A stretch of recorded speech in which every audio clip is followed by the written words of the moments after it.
ఓం నమో నారాయణాయ నమశివాయ. మహాభారతంలో వనపరంలో వచ్చేసి అరణ్యపరం, ఈ అరణ్యపరంలో వచ్చేసి యుధిష్ఠిరుడు ధర్మానికి కట్టుబడి ఉంటాడని చెప్పేసి ప్రకటించడం, మీరంతా కూడా ధర్మానికి కట్టుబడి ఉండాలని చెప్పడం అన్నది ఈరోజు డిస్కస్ చేస్తున్నాం. భీమసేనుడు ఇక నిన్న పురుష ధర్మం గురించి మొత్తం మాట్లాడిన తర్వాత మహానుభావుడు సత్యవ్రతుడు అజాతశత్రుడు యుధిష్ఠిరుడు ధైర్యంగా ఇలా అన్నాడు: భారత, నా హృదయాన్ని సూటి మాటలతో బ్రద్దలు చేస్తూ నీవు నిజమే చెప్పావు, ఇందులో సందేహం లేదు. నాకు ప్రతికూలంగా చెప్పినా కానీ నేను నిందించను. నా అనైతికమైన పని వల్లే ఈ కష్టం వచ్చింది.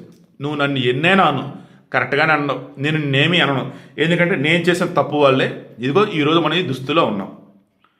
అప్పుడు నేను ధృతరాష్ట్రపుత్రుడైన దుర్యోధను నుండి రాజ పదవిని హరించడానికి జోదమాడాను. కానీ ధూర్తుడు జోదరైన శకుని సుయోధనుని కోసం నాకు ప్రతిపక్షంలో ఆడాడు. నిజమే, ఆ రోజు నేను దుర్యోధనుని ఓడిద్దాం, వాడు రాజపదవి తీసుకుందన్నట్టు నేను ఆడాను, తప్పే. కానీ ఆ రోజు వాడు కాకుండా వాడి బదులు శకుని వచ్చాడు. తేడా అంతా అక్కడ జరిగింది అయ్యా. పర్వత ప్రాంత నివాసి మహామాయావి అయినటువంటి శకుని జోదసభలో పాచుకలు వేస్తూ మాయ తెలియని నన్ను జయించాడు. అందువల్ల ఇటువంటి కష్టాన్ని పొందాను. పర్వత ప్రాంత నివాసి, గాంధార దేశం, దట్ మీన్స్ ఇప్పుడు అన్నట్టు ఆఫ్ఘనిస్తాన్, అక్కడ శకునిది. సో వాడు మాయావి జోదసభలో మాయతో పాచికలు వేసి నన్ను జయించాడు. అందువల్ల ఈ కష్టం.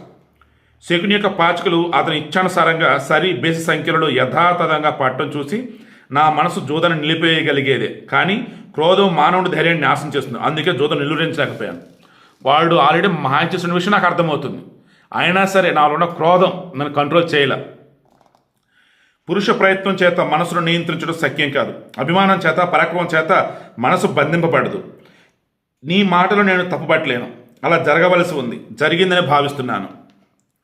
సో నీకు సంబంధించి ఏవైతే మాట్లాడి నేనేమీ తప్పుపట్టినయ్యా, నిజమే, జరిగింది తప్పే. ఇక ధృతరాష్ట్రుని పుత్రుడు దుర్యోధనుడు రాజ్యకాంక్షతో ఈ కష్టంలోకి నెట్టాడు. మనకు దాస్యాన్ని కూడా కల్పించాడు. కానీ ఆ సమయంలో మనకు ద్రౌపది రక్షణ అయినది.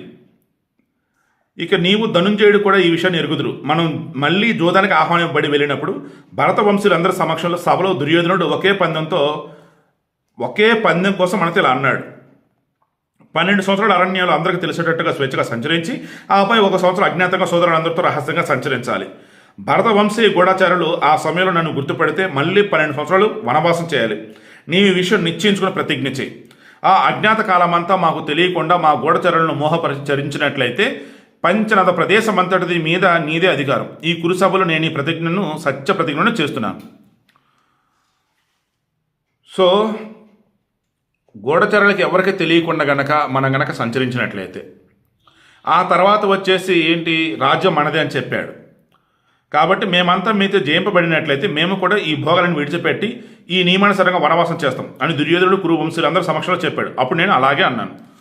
వాడు నెక్స్ట్ ఇప్పుడు మనం ఏదైతే చేస్తున్నామో వాడు కనపెట్టలేని పక్షంలో మన రాజ్యం మనకి ఇచ్చేసి ఏంటి ఖచ్చితంగా ఆ తర్వాత వాడు కూడా వెళ్తాడు. ఎప్పుడు మనం వాడిని జయించినట్టయితే.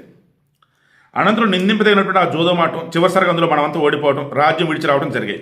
ఈ విధంగా మన కష్టమైన వేషధారణతో కష్టదాయకమైన వనాలలో అనేక ప్రదేశాలలో కష్టాన్ని అనుభవిస్తూ సంచరిస్తున్నాం. సుయోధనుడు శాంతిని కోరకుండా మరలా క్రోధానికి వసుడయ్యాడు. మనల్ని కష్టాల్లోకి నెట్టినటువంటి అతడు కురువంశీయులను తన వంశంలోనికి తెచ్చుకుని వారిని ఉన్నత పదవులలో నియోగించాడు. ఆనాడు కౌరవ సభలో సత్పురుషుల సమక్షంలో ఆ విధంగా ప్రతిజ్ఞ చేసి రాజ్యం కారణంగా ఈనాడు దాన్ని ఎవడు విడిచిపెడతాడు? శ్రేష్ఠుడైనటువంటి వాడు ధర్మాన్ని అతిక్రమించి రాజ్యాన్ని శాసించడం మరణం కంటే ఎక్కువ దుఃఖాన్ని కలిగిస్తుంది. సో నేను ధర్మాన్నే కట్టుబడి ఉంటా. నిండు సభలు అందరి ముందు చెప్పా.